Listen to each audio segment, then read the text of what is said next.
नमस्कार, सत्यदर्शन न्यूज मध्ये आपले स्वागत आहे। मी पायल शहा। एक नजर टाकूया आजच्या ठळक घडामोडीवर। उजनी भीमा नदी प्रदूषण जनमानसांच्या जीवाशी हा खेळ का?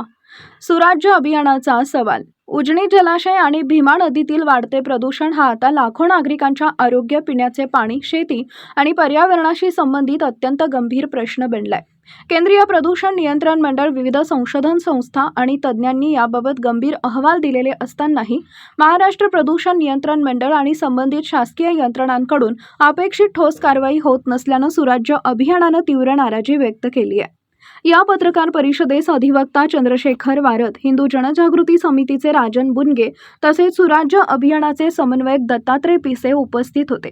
सुराज्य अभियानाने आयोजित पत्रकार परिषदेत दत्तात्रय पिसे यांनी सांगितले की आपल्या सगळ्यांची जे जीवन आहे पाणी, ते येणारं उजनी जलाशय आणि भीमा नदी हे पाण्याचा स्रोत अत्यंत प्रदूषित झालाय असं केंद्रीय प्रदूषण बोर्डाचा अधिकृत अहवाल 2025 साली प्राप्त होऊनही आणि सुप्रीम कोर्टाचा निर्णय होऊनही अनेक जणांनी या संदर्भात संशोधन करूनही कुठेही प्रशासनाकडून त्या प्रदूषण कमी करण्याबद्दल गांभीर्यानं उपाययोजना झाली, चर्चा झाली, जनतेला आवाहन केलं, असं कुठंच काही झालं नाही।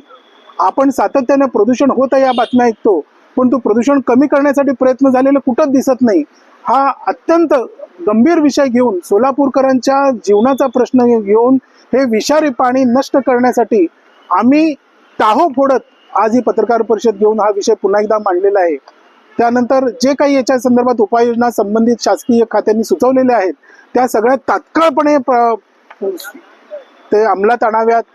त्याच्याही पुढे जाऊन सोलापूरकरांच्या आणि भीमेच्या काठी राहणाऱ्या लोकांच्या रक्ताची तपासणी करण्यात यावी, जड हेवी मेटल त्याच्यामध्ये आहे का हे बघावं।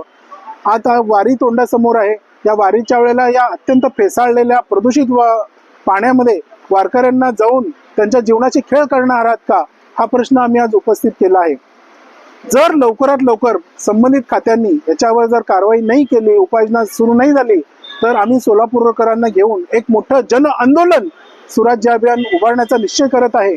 आणि याच्या जोडीला आम्ही कोर्टामध्ये पण जाऊन या संदर्भात न्याय मागणार आहोत आणि संबंधित व्यक्तीला, दोषींना कारवाई होईल तोपर्यंत आमचा हा लढा सुरूच राहील।